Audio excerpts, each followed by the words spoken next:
Well, we are back for some Bleach Soul Resonance, and today we've got some news as well as an account update because I've been kitting out characters and doing some content, gathering Jade, so it's time to see where we're all at. But first, we have got a skin feature update, sneak peek to the new upcoming skin feature. You can see here that it is the Orihime as well as the Yuryu, his class outfit, and we can take a closer look here.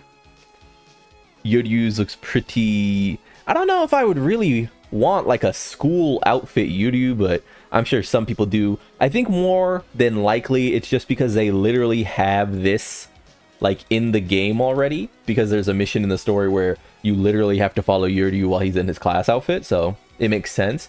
Whereas the moneymaker here is probably just going to be Orihime, as we'd expect. I mean, people like waifus, man. As for if this is really anything you should concern yourself with, I mean, you can always pull or spend or whatever on your waifu, but I will say I don't really know at what point I would be using Orihime, even as a free-to-play player. That's sort of one problem that the SRs have right now, is that because the game is so free-to-play friendly, you really don't find yourself reaching for an Orihime like you think. So while it is cool, I think this will be even more cool when we eventually get like a Hueco Mundo arc Orihime, who's like an SSR and she's like a god support, you know what I mean? Because Orihime is definitely like the healer of Bleach in terms of like, you know, Ichigo's friend group, but her powers are crazy. Like, they could easily make a DPS Orihime, they could easily make a tactics Orihime, they could easily make, you know, etc, etc. So I don't really think that this is going to be too necessary, but I am looking forward to that SSR Orihime sometime down the line. So that's pretty cool. Next on the line, we've got the banner schedule being extended. That is right, the banner schedule is now extended, which is pretty cool. One of the big reasons this is a big like deal is because we don't really know if... Let me just take you in game. This is not a Dokkan video, but let me take you in game to my Dokkan account so I can explain this with something visual for you guys, okay? So 1 second. So we are now in game on my Dokkan account, and we're in game so I can show you this. Until the 6th of January, this Divine Dragon Carnival banner is running, right? This card came out in early December, well, midway through December, essentially, I want to say. So like the 15th, 14th, 13th. But we have characters who just came out for New Year's who are completely separate from that celebration. So the way Dokkan works is there's a starting character, like a DFE, basically a Dokkan Fest character. And there's like a secondary character, usually an LR, that comes out 2 weeks later. So like Bleach Soul Resonance, we get a 2-week schedule, sort of rotating characters in and out on Dokkan, right? If that makes sense, and you understand that hopefully what this means is that we can kind of keep up our current schedule, but there's just going to be overlap. So now essentially, instead of having to just make a decision on the 14th day, you can have like an extra week to essentially be like, actually, I do want Aizen, you know? And hopefully what this also means is you get a week of actually getting more Jade before you pull for the next character. Because that could help you people who want to pull for Aizen. Like, say you don't have Aizen right now, you blew all your stones on Hitsugaya, his weapon, Ichigo, his weapon, blah, blah, blah. What this could mean now, maybe, is that we still get the new event on the 2nd, which is where we're aiming for right now. Aizen's event ends on the 2nd.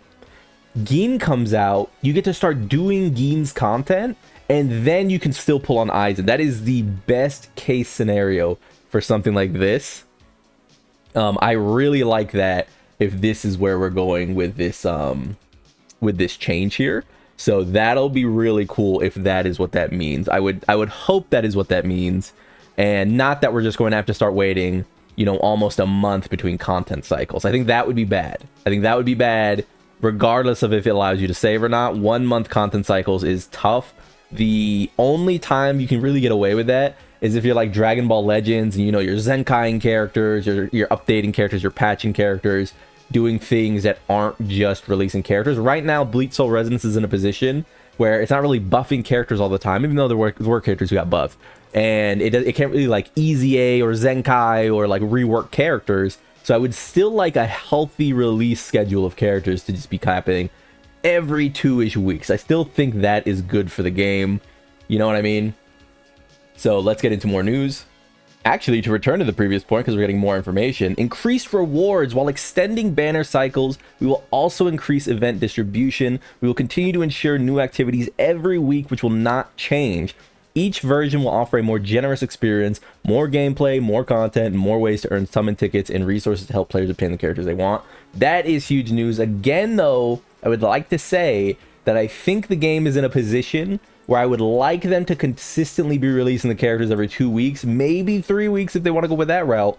But I do like that release schedule, even if they're sort of... But, maybe this is just, everyone's getting 3 weeks now. It's not the worst thing in the world. It's just, I do think it's a healthy cycle. So, we'll have to see. Banners are being extended to 21 days in duration, with Aizen's being extended 7 days to match. Alongside this, we'll also be getting more pulls per patch. They want to increase the amount of currency events give. They will still want to bring new events every week. So that's pretty cool. It's a PvE game. So while some people could be like, oh no, like if they make it too free to play, then how will they make money?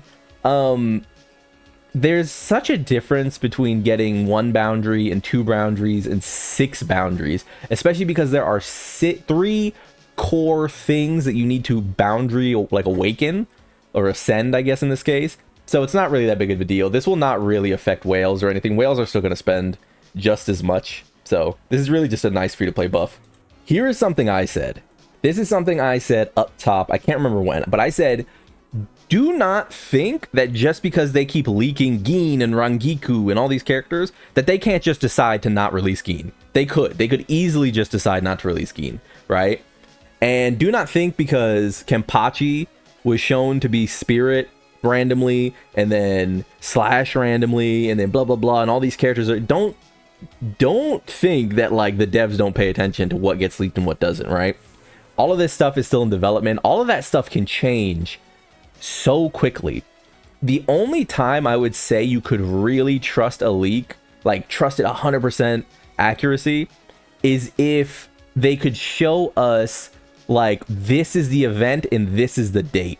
If an event comes out and it's like 1/06 or something, I would take that to mean like, okay, that's coming. But until then, treat leaks like fun. This is cool. But like, you might be disappointed if you keep listening to people talk about leaks and they're telling you you can pull here because this is next. Do not do that.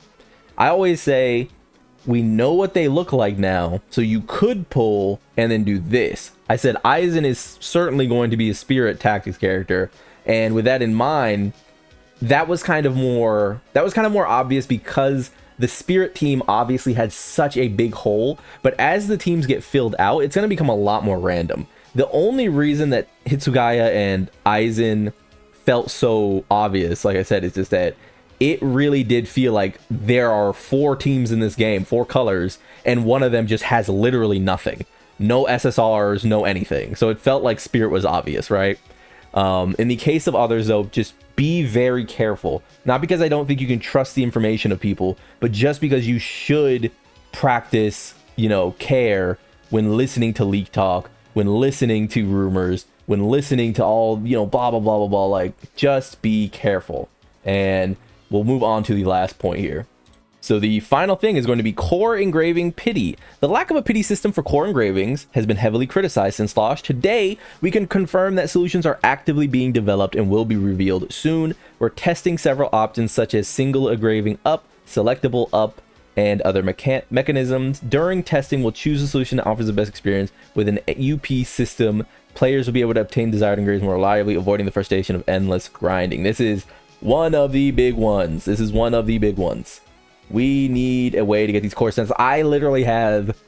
I did my weekly core stamp runs recently, and it was just all dupes again.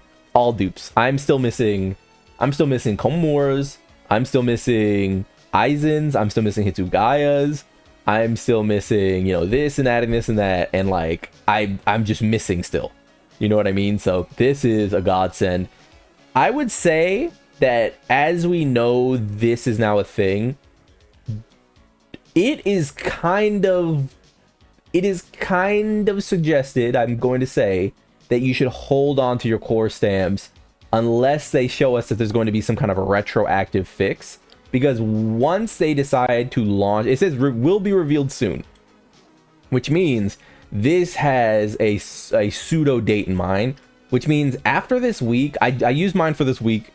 Now that we see this, I probably won't be using my core stamps anymore until we get the actual information, because that is going to make the acquisition of these stamps so much easier, and you'd rather be able to dump as many stamps as possible into that system as you can when you actually have like a real chance, unless they do decide to do retroactive fitting. But I don't really know how they would be monitoring retroactive pulls unless there's something in-house that is being recorded on the back end that, like, we know you did this many pulls and you're gonna get this much, you're gonna get this much compensation for the core stamp pulls. So yeah, I was gonna go into Bleach Soul Resonance and actually talk about my account, but I guess I should leave that for later, since this turned into a little bit of a video, huh? Like all by its own. We got a lot of news here, so yeah, I hope this was enlightening for people. Hope you enjoyed this one. Thank you as always to Bleach Soul Resonance and Giku, who I believe is the one running this account, manning this account. We can see here, so check that out. Make sure to follow this account if you haven't. It's a very good one. And yeah, like if you liked the video, subscribe to the club. We all gonna make it, and peace.